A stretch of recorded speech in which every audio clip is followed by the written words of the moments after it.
We regularly get questions from members about telemedicine, telehealth, and all the laws that surround that.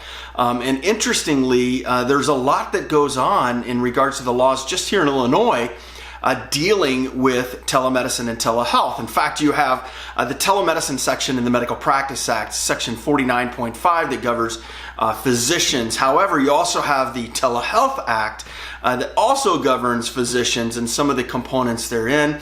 And then you also have what is covered by insurance and what is mandated to be covered by insurance according to the insurance code in Illinois as well.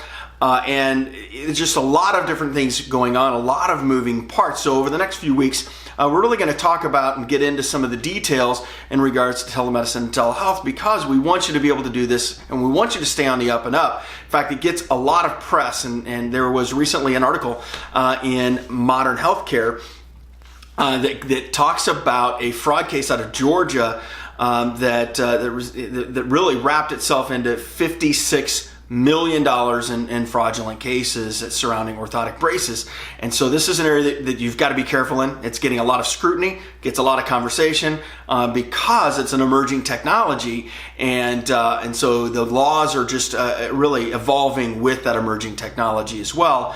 And so what does all this look like? And so we're going to talk about that in the coming weeks. The biggest thing that we want to talk about now is really what is the basis, if you will, the foundational requirements regarding any kind of distance treatment, diagnosis, etc. And the underlying fundamental of that is where the patient is located. That is absolutely key. In fact, in 49 states, they require you to be licensed where the patient is located. That means if you're in Illinois, and even if it's one of your existing patients and they're in Florida and you meet all of the other requirements under the Act, you still are not able to treat that patient that is in Florida unless you are also licensed in Florida. Illinois goes even a step further, that if you're licensed in Illinois and you're outside of Illinois, not only you have to have that license in Illinois, but you're also subject to not only our laws but also our courts, which means if anything happens in that particular telehealth treatment plan or treatment protocol or whatever you're utilizing with the patient, that you would have to come back to Illinois for all of the court proceedings and court hearings, because that is specified in statute as to who and where the governing is.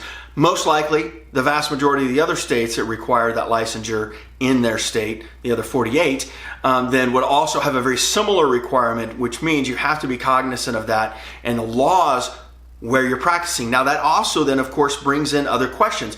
What about the scope of practice? Well, you're limited to the scope of practice for the state in which the patient is located. So one, you have to have the license. Two is you have to make sure that you stay within the scope in that state. So you have to be intimately familiar with the scope of practice in the state where the patient resides, as well as be licensed, because you don't want to practice outside of the scope that's allowed in that state. So just because you're also licensed in Illinois and could treat a patient in Illinois and utilize your Illinois license for that treatment, once you begin to treat that patient in another state, their laws apply, which also means that their scope laws apply, and you need to be familiar with that. So that's the biggest foundational component of telemedicine, telehealth, and we want you to be appraised of that and know before you jump in, or as you continue to jump in, that when you begin to have those conversations with your patients, it is where they are located that drives